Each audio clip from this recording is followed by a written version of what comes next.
ठीक है। तो आज फिर हम आपको भूगोल का छठा चैप्टर जल संसाधन इसको समझा रहे हैं। आप लोग समझिए और ज़्यादा से ज़्यादा लाभ उठाइए। ठीक है। तो जल संसाधन का मतलब तो आप समझ रहे होंगे कि हमारे अंदर जो भी मतलब चीज़ों की आवश्यकता हम करते हैं, पूर्ति करते हैं, उसमें संसाधन चाहिए हमें। तो जितनी भी चीज़ें हम उपयोग करते हैं वो सभी हमारे लिए क्या है, संसाधन है। उसमें जल का भी उपयोग करते हैं तो जल संसाधन भी है। ठीक है। वाटर रिसोर्सेज की बात करते हैं हम यहाँ पे, ये चैप्टर इसी पे डिपेंड है। ठीक है। तो इसके सभी कॉन्सेप्ट्स आपको हम बता रहे हैं शॉर्ट से, लेकिन कहने का मतलब है कि शॉर्ट कॉन्सेप्ट है, इसको आराम से समझिएगा और इसी के आधार पे आपको सब्जेक्टिव पूछेगा एग्जामिनेशन में, तो आप इसी शॉर्ट नोट्स को पढ़ के फिर वहाँ उत्तर दीजिएगा। इसी से क्वेश्चन बनाया जाता है सब्जेक्टिव का। ठीक है। तो सब्जेक्टिव हम नहीं करवाएंगे फिलहाल, उतना टाइम नहीं है, और सब्जेक्टिव लिखने की शैली आपको विकसित करना चाहिए। हमें लगता है जैसे कि एग्जामिनेशन है तो विकसित कीजिए। ठीक। तो चलिए हम कॉन्सेप्ट शुरू करते हैं। सबसे पहले देखिए पेज में अगर 1 की बात करेंगे तो भारत के जल संसाधन एक परिचय की बात करेंगे हम यहाँ पे। तो परिचय की अगर बात चल रही है तो देखिए भारत में 4% जल संपदा है। किसका? पूरे विश्व का। यानी पूरे विश्व में जितने जल पाए जाते हैं उसका 4% मेरे भारत में है, जबकि पूरे विश्व का अगर आबादी जनसंख्या की बात कीजिएगा तो 17.2% जनसंख्या पूरे विश्व का मेरे भारत में रहता है। इसका मतलब है जल का भारत में अभाव तो है थोड़ा ना थोड़ा। ठीक है। तो जल संसाधन मुख्यतः 2 प्रकार के होते हैं, आप लोग इसको भी समझ लेंगे। 2 प्रकार का कहने का ये मतलब हो जाता है कि एक होता है सतही जल, यानी सतही जल का मतलब है सरफेस वाटर जो होता है, जैसे नदियाँ, झीलें, जलाशय, ये सारे चीज़ किस में आ जाते हैं? सतही जल में, सतह पे पाए जाते हैं। और दूसरा जो होता है भूजल, यानी भूमि के अंदर से जिस भी वाटर को हम निकालते हैं यानी जल निकलता है तो वो भूजल कहलाता है। ठीक है। तो समझ गए होंगे 2 प्रकार के जल होते हैं, सतही जल और भूजल। ठीक। अब भारत में जल का वितरण असमान है, कहने का ये मतलब है कि आप वाटर का डिस्ट्रीब्यूशन अगर देखिएगा तो पूरे भारत में अलग अलग है। ठीक है। जैसे हिमालयी नदियां हैं वहाँ बाढ़ आ जाती है तो वहाँ जल की अधिकता हो जाती है, लेकिन दक्षिण भारत में जाएंगे तो सूखा पड़ जाता है। यानी एक समान जल हमारे भारत के अंदर है ही नहीं। ठीक है। तो ये था इस पेज में, पेज 1 में। पेज 2 में अगर आप आएंगे तो जल की मांग एवं उपयोग, जल की मांग को समझेंगे, साथ ही साथ इसका उपयोग समझेंगे। ठीक है। तो जल की मांग 3 प्रमुख क्षेत्रों में सबसे ज़्यादा होती है। पहला कृषि, और हमारा देश ऑलरेडी हम लोग जानते हैं कि कृषि प्रधान देश है, तो यहाँ सबसे ज़्यादा कृषि में जल का उपयोग किया जाता है। ठीक है। दूसरा उद्योग में किया जाता है। तीसरा घरेलू उपयोग, जैसे हम लोग उपयोग करते हैं अपने घरों में। तो ये 3 प्रकार की मांग जो है जल का है, तो बहुत प्रकार का, लेकिन कम से मुख्यतः अगर समझेंगे तो 3 प्रकार से लोग 3 प्रकार की मांग होती है जल की, सब जगह, तीनों जगह। जैसे घर में यूज करेंगे, कोई फैक्ट्री है फैक्ट्री में यूज करेंगे, या एग्रीकल्चर करते हैं, कृषि करते हैं, खेती करते हैं, तो पटवन के लिए तो हमें चाहिए, सिंचाई के लिए क्या चाहिए? जल ही चाहिए। दूसरा बात करेंगे कि सिंचाई की मांग बढ़ने के कारण क्या है, मान लीजिए इसकी मांग क्यों बढ़ रही है। दूसरी बात कि हरित क्रांति की अगर बात करेंगे, या फसल तीव्रता में वृद्धि, या सूखे क्षेत्र का विस्तार। कहने का ये कि तीनों पॉइंट को अगर आराम से समझेंगे, आपको ये क्वेश्चन बनाया जा सकता है कि आपको पूछ देगा कि सिंचाई की मांग बढ़ने के 4 कारण लिखे या 3 कारण लिखे, ये 2 नंबर में या 4 नंबर में पूछ सकता है। इसकी बात है कि आपको ये भी, ये देखिए यहाँ से सब्जेक्टिव बन जाएगा आपको कि जल की मांग 3 प्रमुख क्षेत्रों में है, इसका वर्णन कीजिए। तो आपको ये लिखना पड़ेगा और इसको डिटेल्स देना पड़ेगा, कृषि में, उद्योग में, घरेलू उपयोग में, यही है सब्जेक्टिव। जो कॉन्सेप्ट होता है वही सब्जेक्टिव बनता है। अब दूसरा क्वेश्चन इससे बन जाएगा आपको कि सिंचाई की मांग बढ़ने के कारण क्या है। तो आपको लिखना पड़ेगा कि हरित क्रांति में अगर हम हरित क्रांति करना चाहते हैं तो सिंचाई अच्छी होनी चाहिए, तब तो फसल अच्छे उपजेंगे, तब उपज होगी, तब जाके जो है क्या होगा, हरित क्रांति आएगी। ठीक है। दूसरा है कि अगर फसल को तीव्रता यानी तेजी से बढ़ाना है तो उसके लिए भी आपको क्या चाहिए, सिंचाई उपयुक्त चाहिए, मतलब एकदम जितना चाहिए उतना जल की आवश्यकता पड़ती है। ठीक। तीसरा अगर बात करेंगे सूखे क्षेत्र का विस्तार। कहने का यह मतलब है कि कोई भी सूखा क्षेत्र है जहाँ पे कोई भी फसल नहीं उगाया जा रहा है, तो वहाँ का अगर विस्तार करना चाहेंगे तो सबसे पहले सिंचाई की व्यवस्था करनी होगी, क्योंकि कृषि के लिए सबसे महत्वपूर्ण है सिंचाई। ठीक है। तो यही था क्या, जल की मांग एवं उपयोग, इस पे क्वेश्चन बन जाएगा सब्जेक्टिव, आपको ऑब्जेक्टिव भी दे सकता है। ठीक है, तो तीसरे पेज की अगर हम बात करेंगे तो सिंचाई के स्रोत क्या क्या है, स्रोत समझते हैं, सोर्स। सोर्स जो है इरिगेशन का कौन कौन सा हो सकता है, तो आप देखिए इसमें आपको पहला जो होता है नहर सिंचाई, वो कैनाल, ठीक है, इरिगेशन करके आता है। तो कैनाल जो अपने लोगों के यहाँ नहर बहती है उससे भी सिंचाई का काम किया जाता है। जैसे देखिए पंजाब, हरियाणा, उत्तर प्रदेश में प्रचलित सबसे ज़्यादा है, और बिहार में भी है, ऐसा नहीं है, लेकिन नहर की सिंचाई ज़्यादातर यहाँ की जाती है नहर से।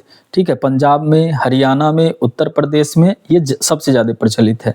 सूखे क्षेत्र में अत्यंत उपयोगी है, जहाँ पे सूखा पड़ जाता है वहाँ पे अगर नहर है तो वहाँ सूखा पड़ने का कम चांस होता है और वहाँ उपज भी बढ़ेगी। ठीक है, तो सूखे क्षेत्र में ये नहर की सिंचाई अत्यंत आवश्यक हो जाता है। ठीक, प्रमुख नहर की अगर बात करेंगे तो इसमें एक का नाम आ जाता है इंदिरा गांधी नहर। ठीक है, इंदिरा गांधी नहर जो बेसिकली प्रमुख माना जाता है। वैसे बहुत सारे नहर होंगे, ऐसा नहीं है, जैसे अपने लोगों की तरफ कमला का नहर बहता है। ठीक है, अब आइए दूसरा जो आ जाता है वो कुएं एवं ट्यूबवेल, वेल एंड ट्यूबवेल, यानी कुएं और ट्यूबवेल से भी हमारे भारत में सिंचाई की व्यवस्था की जाती है। ठीक है, या सिंचाई की जाती है। तो देखिए उत्तर भारत में मैदानी क्षेत्रों में सर्वाधिक होती है, किससे, कुएं और ट्यूबवेल से। हम लोगों के इधर नहीं होता है तो हम लोग जैसे जिसको दमकल बोलते हैं या पंपिंग सेट बोलते हैं उससे करते हैं, नहर नहीं है तो यानी कुएं, आज मान लीजिए अगर कहीं कुआं है तो कुआं से भी सिंचाई किया जाता है। दूसरा है भूजल दोहन से जल स्तर नीचे जाने का खतरा रहता है। अब देखिए पहला जो हम आपको बता रहे थे कि पहला जो होता है वो है नहर सिंचाई। अब नहर सिंचाई में क्या है कि किसी नदी या किसी बहुत बड़े बड़े जलाशय से क्या होता है, वहाँ से काट दिया जाता है और वहाँ से बह के पानी आती है, यानी जमीन, भूजल। अभी दो प्रकार का हम आपको बताए हैं, जिसमें एक बताए हैं कि भूजल होता है और दूसरा सतही जल होता है। तो उसमें देखिए सतही जल से अगर आप सिंचाई करते हैं तो पानी कम होने का खतरा नहीं है। ठीक, लेकिन अगर आप भूजल का उपयोग करते हैं तो हो सकता है कि लेवल ऑफ वाटर, यानी पानी का जो स्तर है वो नीचे जा सकता है, जैसा कि इस बार देखा गया है। इस बार क्या, बहुत शहरों में तो गर्मी में पानी सूख ही जाता है, तो ये सब चीज़ होता है। अब जैसे कि अगर ये चौथे दूसरे का बात कर रहे थे हम आपको, तो दूसरा में कुएं और ट्यूबवेल से भी सिंचाई किया जाता है, लेकिन एक बात को ध्यान रखना पड़ेगा कि भूजल दोहन से जल स्तर नीचे जाने का खतरा रहता है। ठीक है, जबकि सबसे ज़्यादा उत्तर भारत में इसी से सिंचाई किया जाता है। अब आइए पेज नंबर 4 पे, बहुउद्देशीय नदी घाटी परियोजना। कौन कौन सी ऐसी नदी घाटी परियोजना, ये आपको पूछेगा। ठीक है, नदी घाटी परियोजना चांस होता है कि ज़्यादा ये पूछ लेता है। ठीक, तो बहुउद्देशीय का मतलब क्या है, बहु मतलब बहुत, उद्देश्य मतलब लक्ष्य, जो हमारा उद्देश्य होता है, एम होता है। तो बहुत प्रकार के उद्देश्य को पूरा करने वाला नदी घाटी परियोजना कौन कौन है, तो इसमें आपको ये सिलसिलेवार ढंग से दिया हुआ है। ठीक है, सही का निशान लगा हुआ है, आप ऐसे समझ लेंगे। तो इसका लक्ष्य क्या होता है, आप मान लीजिए बहुत बड़ा उद्देश्य रख के आप अगर नदी घाटी परियोजना बनाते हैं तो इसका लक्ष्य क्या हो सकता है, क्यों बनाएंगे हम, इसका कारण क्या है, तो कारण है सिंचाई, जल विद्युत उत्पादन, बाढ़ नियंत्रण, नौ परिवहन और पर्यटन। इस पांचों के लिए, ये पांचों लक्ष्य होता है हम लोगों के लिए कि बहुउद्देशीय नदी घाटी परियोजना होनी चाहिए। अगर वो परियोजना होगी नदी घाटी परियोजना तो सिंचाई कर सकते हैं, हम विद्युत का उत्पादन कर सकते हैं, बाढ़ पे नियंत्रण कर सकते हैं क्योंकि उसमें बांध दिया हुआ रहता है, बराज टाइप का रहता है, जब चाहेंगे आप पानी रोक सकते हैं, जब चाहेंगे पानी बहा सकते हैं। ठीक है, नौ परिवहन, नाव से जो है एक जगह से दूसरे जगह जाया जा सकता है अगर मान लीजिए ये नदी घाटी परियोजना है तो। दूसरा, लोग देखने के लिए भी आएंगे, पर्यटन के स्तर से भी यहाँ आते हैं लोग। ठीक है, अब जैसे उसका उदाहरण कुछ है, आप देख लीजिए, ये सब नदी घाटी परियोजना को याद रखिएगा। भाखड़ा नांगल परियोजना, सतलज नदी जिसको बोलते हैं, वहाँ पे बनाया गया है, सतलज नदी पे भाखड़ा नांगल परियोजना, ये पूछ देगा ऑब्जेक्टिव में, याद रखिएगा। पूछेगा कि भाखड़ा नांगल परियोजना किस नदी पे बनाया गया है, किस नदी पे बनाया गया है, तो आपको क्या रखना पड़ेगा, सतलज नदी। ठीक है, हीराकुंड परियोजना या हीराकुंड बांध भी बोला जाता है इसको, ये महानदी पे बनाया गया है। तो ये चार जो हम देख आपको ये बताए हुए हैं, ये इसमें से दो का ऑब्जेक्टिव बन जाएगा आपको। जैसे दामोदर घाटी निगम, डीवीसी जिसको बोलते हैं, नर्मदा सागर परियोजना, ये 4 है ऐसे जो नदी घाटी परियोजना है। ठीक है, तो आइए अब 5वें पेज पे चलते हैं। 5वां है बहुउद्देशीय परियोजना की समस्या क्या हो सकती है। क्या क्या समस्या आएगी। पर्यावरणीय क्षति हो जाएगा, विस्थापन होगा, जंगलों का विनाश होगा, जल भराव या क्षारीकरण होगा, नदी तंत्र में अवसादन हो जाएगा। ठीक है, बड़े बांधों पर मेघा पाटकर का नर्मदा बचाओ आंदोलन चला था बड़े बांध के लिए। ठीक है, जो लास्ट में हम लिखे हुए हैं, बड़े बांधों पर मेघा पाटकर का नर्मदा बचाओ आंदोलन, ये चला था। नर्मदा नदी पे जब बात चली थी तो एक आंदोलन चलाया गया था, क्योंकि वहाँ क्या होता है कि अगर आप परियोजना बनाएंगे तो आसपास के जितने भी लोग रहते हैं उनको वहाँ से विस्थापित होना पड़ता है। वहाँ पे पेड़ अगर होगा तो पेड़ काटना पड़ता है, तो पर्यावरण की क्षति हो जाएगी। लोगों का विस्थापन, एक जगह वहाँ रह रहे हैं उसको वहाँ से हटाया जाएगा। जंगल जितने भी होंगे, अगर जंगल वहाँ उस नदी के आसपास है तो उसको भी काटा जाएगा, तो जंगल का भी विनाश हो जाएगा। जल भराव व क्षारीकरण, ऐसा हो सकता है कि बहुत सारा जल भर जाएगा। क्षारीकरण का मतलब होता है मिट्टी कटने लगेगा। नदी तंत्र में अवसादन होने लगेगा। अवसादन मतलब अवसाद के रूप में ये क्या होगा, नदी का क्षय होना शुरू हो जाएगा। ठीक है, और इसके बाद है कि इन सब चीज़ों के लिए बहुत बार आंदोलन चलाया गया है आदिवासी के द्वारा। जो नदी क्षेत्र में, जिस नदी पे अगर आप नदी घाटी परियोजना बना रहे हैं तो वहाँ पे रहे हुए लोग को अगर दिक्कत होती है तो आंदोलन किया गया है कितनी बार भारत के अंदर में। ठीक है, अगला 6 पेज में अगर देखेंगे तो जल संरक्षण। ठीक है, वाटर कंजर्वेशन की बात करते हैं हम। ठीक है, अब हम वाटर को संरक्षित कैसे रख सकते हैं, पानी को कैसे रखेंगे, जल को संरक्षित रख सकते हैं, तो इसके कुछ उपाय है। ये क्वेश्चन आपको सब्जेक्टिव में बनेगा कि जल संरक्षण के उपाय बताएं। ठीक है, या जल संरक्षण हम किस तरह कर सकते हैं, ये 5 नंबर में भी पूछ सकता है, 8 नंबर में भी पूछ सकता है, 4 नंबर में भी पूछ सकता है। ये 2 नंबर में कम चांस है पूछने का, क्यों, क्योंकि 2 पॉइंट नहीं से ही आप इसको फुलफिल नहीं कर पाएंगे। ठीक है, तो जल संरक्षण के मुख्य उपाय है, पहला उपाय समझिए, पहला लिखा हुआ है छत जल संचयन। संचयन मतलब होता है एकत्रित करना। ठीक, यानी रूफ वाटर हार्वेस्टिंग।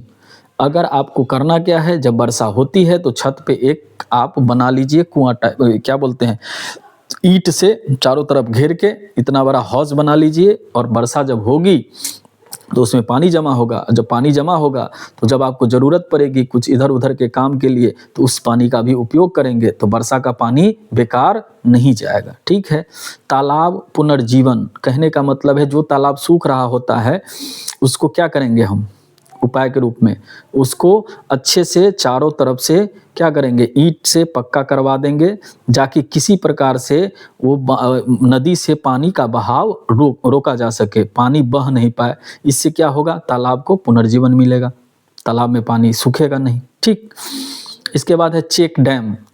इसके बाद क्या होता है ना कि डैम बनाया जाता है पानी को संरक्षित रखने के लिए, कि मान लीजिए आपके यहाँ नदी बह रही है तो फिलहाल जब पानी की आवश्यकता नहीं है तो आप उस पानी को रोक सकते हैं, और जब ज़रूरत होगी तो उसका यूज कर सकते हैं। इसमें आपको अभी बताए हैं कि आपको बिजली उत्पादन होता है, डैम लगा के वहाँ से मशीन लगाया जाता है, फिर बिजली उत्पादन उन्हीं पानी से किया जाता है, पन बिजली जिसको बोलते हैं।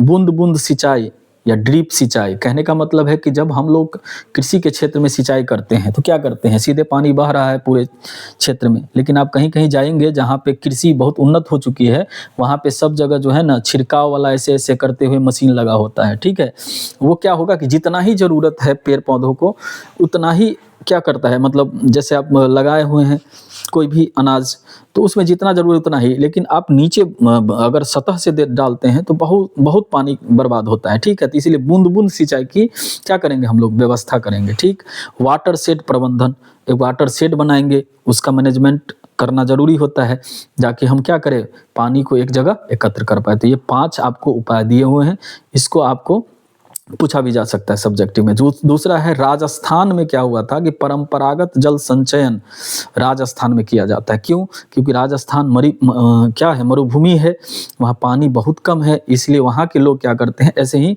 क्या करते हैं, प्रबंधन करते हैं किसका, पानी का, जल का। ठीक, जैसे खादीन, टाँका, जोहर, नारी, ये सब दिया हुआ है, इस सब बना के जो है ये लोग अपना पानी का संचयन करते हैं।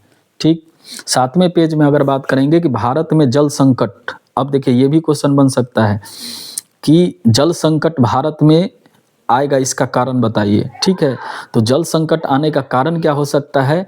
जल की बढ़ती मांग, जल का इतना ज़्यादा, पानी का इतना ज़्यादा मांग बढ़ गया है, जिससे क्या हो सकता है, आने वाले दिनों में पानी की संकट हो सकती है। दूसरा है भूजल का अत्यधिक दोहन। हम लोग क्या करते हैं, पानी बहुत बर्बाद करते हैं, जबकि हमको पानी बर्बाद नहीं करना चाहिए। इसका क्या होता है, भूजल जो भूमि का जल है, भूमि से जो जल आती है, जैसे चापाकल आता है, जैसे मोटर चलाते हैं, उसमें भी तो नीचे से ही पानी आता है, हम लोग उसे बर्बाद करते हैं, जबकि वाटर लेवल ऑलरेडी अभी भारत में भी कम होते जा रहा है। ठीक है, चापाकल में गर्मी में पानी सूख जाती है, तो इस बात का भी हम क्या करेंगे, बखूबी ख्याल रखेंगे। ठीक, इसके बाद है नदियों का सिकुड़ना। अब नदी क्या हो रहे हैं, श्रिंक हो रहे हैं। नदी क्या हो रही है कि नदी इतना चौड़ा चल रहा था, अब श्रिंक होते जा रहा है। इससे भी क्या हो रहा है, आपको संकट पैदा हो सकता है जल का। ठीक है, अब देखिए जल संघर्ष, यानी इंटर स्टेट वाटर डिस्प्यूट्स। कहने का मतलब है कि जब इंटर स्टेट का मतलब हो जाता है एक राज्य से दूसरे राज्य के अंदर, जैसे जिस तरह का विवाद खड़ा हो जाता है पानी के लिए। समझ में आ रहा है, क्योंकि कुछ नदियां ऐसी है जो बिहार में भी बह रहा है, उत्तर प्रदेश में भी बह रहा है, और वही उधर जाते जाते मध्य प्रदेश तक चला जा रहा है। तो फिर क्या होता है कि जिस राज्य का चाहे तो वो पानी रोक देता है वहाँ पे बांध बना के, तो फिर दूसरे राज्य को दिक्कत हो जाती है। इसलिए क्या होता है कि संघर्ष चलता रहता है, और इसमें कुछ विवाद भी हुआ है। तो इसमें सबसे पहले कावेरी विवाद हुआ था, कावेरी नदी के लिए। ठीक, एक स्टेट से दूसरे स्टेट में, यानी एक राज्य से दूसरे राज्य में। दूसरा कृष्णा नदी का विवाद हुआ था। ठीक है, तीसरा नर्मदा जल बंटवारा वाला भी विवाद हुआ था उस समय, एक राज्य से दूसरे राज्य में। ठीक है, तो यही था क्राइसिस, जल संकट और जल संघर्ष जो चलता है, यानी विवाद खड़ा हो जाता है एक राज्य से दूसरे राज्य में। उसमें कावेरी नदी का है, कृष्णा नदी है, नर्मदा नदी है। ठीक है, अब आपको 8वां है कि जल संसाधन प्रबंधन का महत्व क्या है। आप मान लीजिए वाटर रिसोर्सेस है, इसका मैनेजमेंट का क्या मान लीजिए वैल्यू है, क्या क्यों महत्व रखता है मेरे जीवन में, कि हम जल संसाधन का प्रबंधन करें, मैनेजमेंट करें, कि वाटर ज़्यादा जल जो है ज़्यादा बर्बाद ना हो। तो क्यों करेंगे हम ऐसा, क्योंकि सतत विकास हेतु आवश्यक है। आपको अगर रेगुलर डेवलप करना है, किसी भी कंट्री को अगर रेगुलर डेवलप करेगा, उद्योग को डेवलप करना है, कृषि को डेवलप करना है, या कोई भी घरेलू उपयोग में भी अगर आप चाहते हैं कि कम से कम पानी का इस्तेमाल करो, इसलिए महत्व रखता है क्या, जल संसाधन प्रबंधन। ठीक है, यानी मैनेजमेंट करना। रेन वाटर हार्वेस्टिंग जो अभी भी बताए हैं कि वर्षा होती है तो आप एकत्र कीजिए पानी को। अब जैसे गाड़ी धोना है, बर्तन धोना है, कपड़ा धोना है, तो उस पानी का भी यूज कर सकते हैं, जाके हमारे भूजल यानी नीचे से जो पानी ले रहे हैं घरेलू उपयोग के लिए, वो हम कम से कम यूज कर सकें, या लेवल जो है, लेवल ऑफ वाटर यानी नीचे का जो स्तर है पानी का, वो मेंटेन्ड है। दूसरा है इंटीग्रेटेड वाटर रिसोर्सेस मैनेजमेंट, यानी IWRM। ऐसा भी चला है एक तरह का कि इंटीग्रेटेड रूप से वाटर रिसोर्सेज जो है उसका मैनेजमेंट करें। इंटीग्रेट मतलब होता है एकत्रित रूप से। ठीक है, सभी चीज़ों को मिला के हम क्या करेंगे, मैनेजमेंट करेंगे। ठीक, तो ये था आपका कॉन्सेप्ट। इसको क्या करेंगे, जैसे जैसे जितना पेज का दिया हुआ है उसको एक क्वेश्चन ही समझेंगे, उसी तरह से लिखना हो तो लिख लीजिएगा, या नहीं तो समझ लीजिएगा। रटना नहीं है, रट्टू मल मत बनिए। ठीक है, ये कोई ज़रूरी नहीं है, आपको केवल समझना था।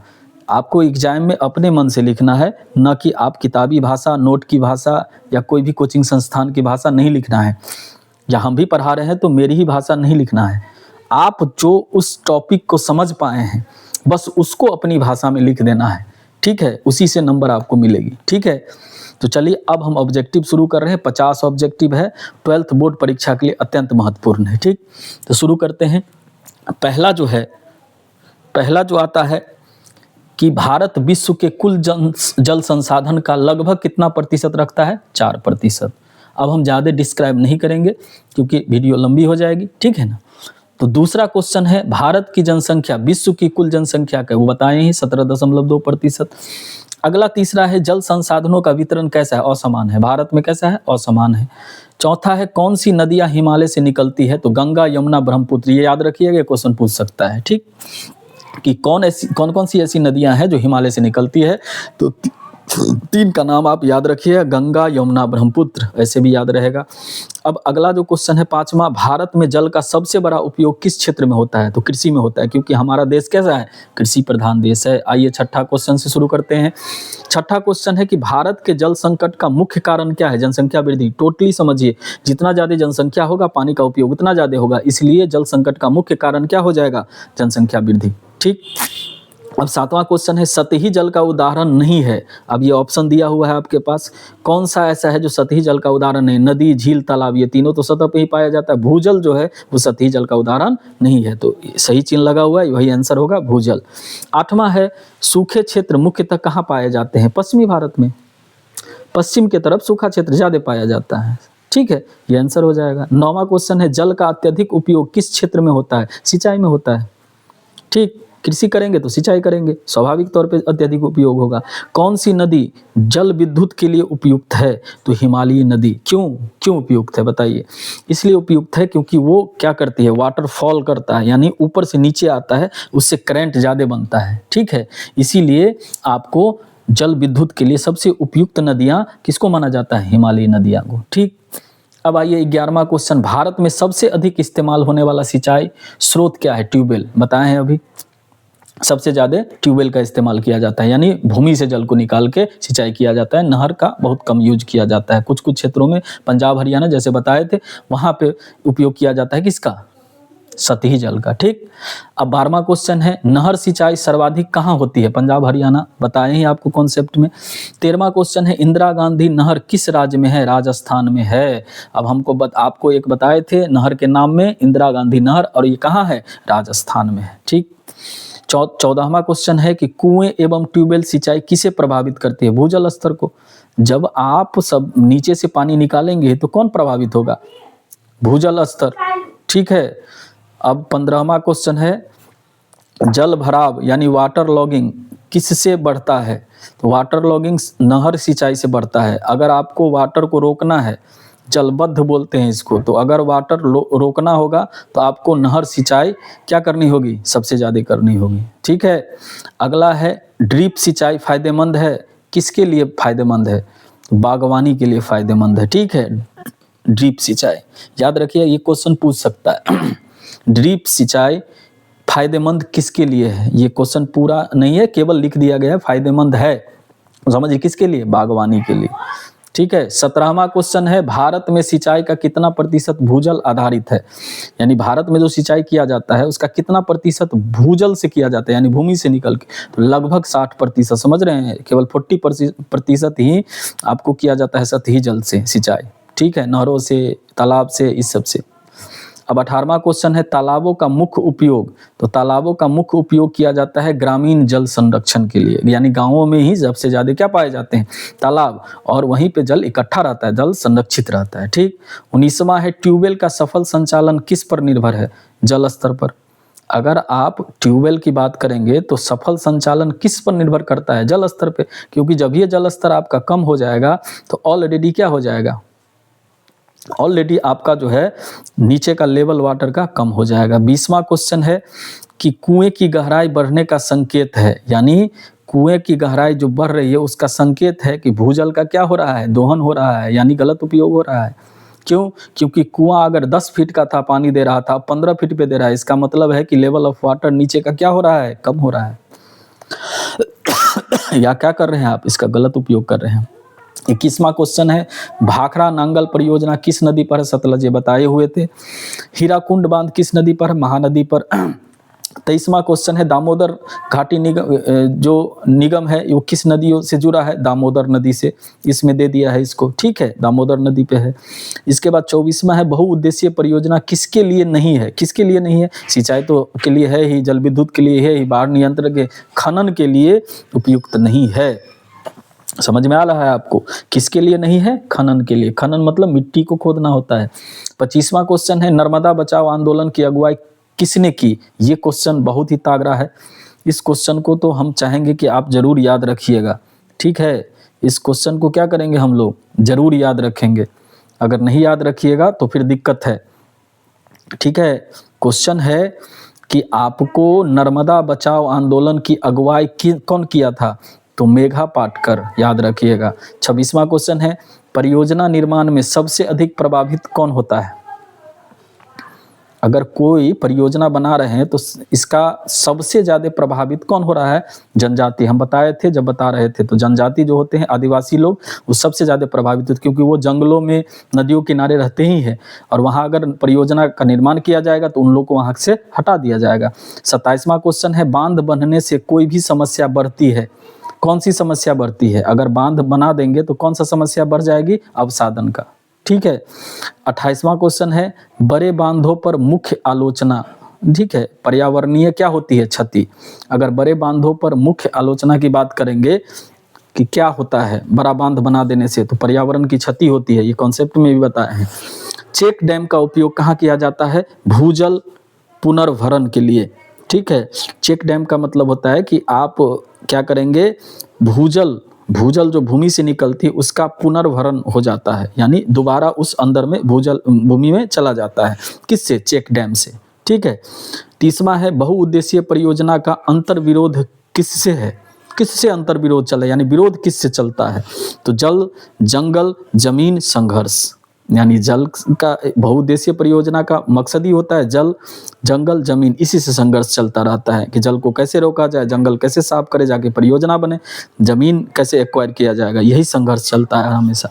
30वां यही क्वेश्चन था। अगर 31 से बात करेंगे, जल संरक्षण का सर्वोत्तम तरीका क्या है? वर्षा जल संचयन। अभी बताए हैं कि आप क्या करेंगे, वर्षा जल को एकत्र करना है। ठीक है। 32वां क्वेश्चन है, राजस्थान की पारंपरिक प्रणाली क्या है? खादीन। किसके लिए? जल जमाव के लिए सबसे पारंपरिक प्रणाली है खादीन। अब क्या होता है ये हम पता नहीं है खादीन, लेकिन खादीन ये पता है कि जल को संरक्षित रखा जाता है, यानी जल को क्या किया जाता है, इकट्ठा करके रखा जाता होगा इससे। ठीक। 33वां क्वेश्चन है, टांका किसका उदाहरण है? टांका जो है किसका उदाहरण है? वर्षा जल संचयन। ये भी राजस्थान में बताए थे हम। ठीक। और 34वां क्वेश्चन है कि भारत में जल संकट का मुख्य कारण क्या है?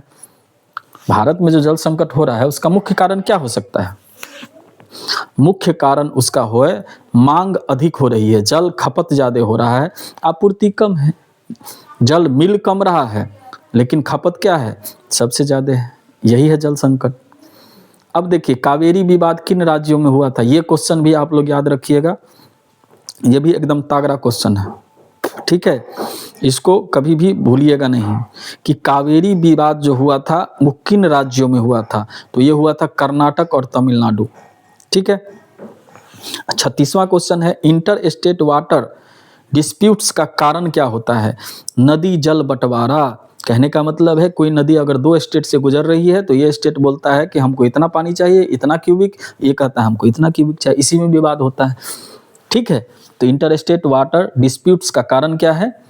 यही कारण है। अंतर राज्य जो पानी विवाद है उसका कारण है नदी जल का बंटवारा। 37वां क्वेश्चन आता है, भूजल स्तर क्यों गिर रहा है? अत्यधिक दोहन, यानी हम जल का ज्यादा उपयोग कर रहे हैं, नीचे से पानी ज्यादा निकाल रहे हैं, इसलिए क्या हो रहा है? भूजल स्तर क्या हो रहा है? गिर रहा है। 38वां क्वेश्चन है, वाटर सेट प्रबंधन का उद्देश्य क्या है? उद्देश्य है जल, मृदा, वन संरक्षण, यानी जल को बचाना है, मिट्टी को बचाना है, वन को बचाना है, यही वाटर सेट प्रबंधन है। ठीक है। ऐसा नहीं कि सबको बर्बाद करके जल का हम प्रबंधन कर लेंगे, ये गलत चीज है। ठीक। 39वां है, जल प्रदूषण का मुख्य प्रमुख कारण क्या है? तो औद्योगिक अपशिष्ट। आप जितने भी फैक्ट्री चलते हैं उन सभी फैक्ट्रियों में जो गंदा कचरा होता है वो सब बह के कहाँ जाता है? नाली के माध्यम से, नदी में, तालाब में। इससे क्या होता है? जल प्रदूषण बढ़ रहा है। जल प्रदूषण के बहुत सारे कारण होते हैं, लेकिन ये सबसे प्रमुख कारणों में माना जाता है। औद्योगिक अपशिष्ट, जो भी कचरा है उद्योग का, वो बह के कहाँ जा रहा है? नदी में, तालाब में, इसमें जा रहा है। इससे क्या हो रहा है? जल प्रदूषण हो रहा है। 40वां क्वेश्चन है, IWRM का पूरा नाम है, हम बताए हुए हैं कॉन्सेप्ट में, इंटीग्रेटेड वाटर रिसोर्सेस मैनेजमेंट। इसको भी याद रखिएगा, फुल फॉर्म पूछ सकता है। ठीक है। अब 41वां क्वेश्चन है, जल की उपलब्धता किस पर निर्भर करती है? वर्षा वितरण। अब मान लीजिए आपके यहाँ वर्षा नहीं होगी तो जल आप कैसे प्रबंधन करें? जल आपके पास होगा नहीं होगा? तो स्वाभाविक तौर पे जहाँ पे ज़्यादा वर्षा होगी वहाँ पे क्या होगा? जल ज़्यादा होगी। तो वर्षा वितरण पे डिपेंड करता है कि जल की उपलब्धता। ठीक है। 42वां क्वेश्चन है, भारत में कौन सा क्षेत्र जल संकट से पीड़ित है? तो पश्चिमी राजस्थान, ये बताएं। राजस्थान में मरुभूमि है, वहाँ जल की अधिकता है नहीं, तो वहाँ कमी है जल की, ठीक है। तो पश्चिमी राजस्थान सबसे ज़्यादा जल संकट से जूझता है, ठीक। 43वां क्वेश्चन है, सूखा किसका परिणाम है? वर्षा की कमी। अगर सूखा पड़ेगा तो स्वाभाविक तौर पे वर्षा, ये तो नॉर्मल क्वेश्चन था, ये तो आता ही होगा सबको, ठीक। 44वां है, जल भराव होता है, क्या होता है? नहर सिंचाई प्लस अपर्दन रोक। अगर आप जल भराव करते हैं तो नहर से सिंचाई किया जाएगा, अपर्दन जो होगा यानी जो क्षति होगी मिट्टी की, उस पर रोक लगाया जा सकता है। 45वां क्वेश्चन है, ड्रिप सिंचाई का लाभ? जल बचत। जितना भी ये सिंचाई, ड्रिप सिंचाई, सबसे आपको जल का ही बचत होगा, ठीक है। तो ड्रिप सिंचाई का लाभ क्या है? जल बचत। इसके बाद 46वां क्वेश्चन है, रेन वाटर हार्वेस्टिंग क्यों जरूरी है? इसलिए जरूरी है कि हम अगर वर्षा के पानी को संरक्षित नहीं करेंगे तो भूजल क्या हो जाएगा? लेवल गिर जाएगा। तो भूजल बढ़ाने हेतु रेन वाटर हार्वेस्टिंग जरूरी है, ठीक है। ये 46वां क्वेश्चन था। अब आते हैं 47 से 50 के बीच में। 47वां क्वेश्चन है कि डैम का मुख्य कार्य क्या होता है? जल संग्रहण।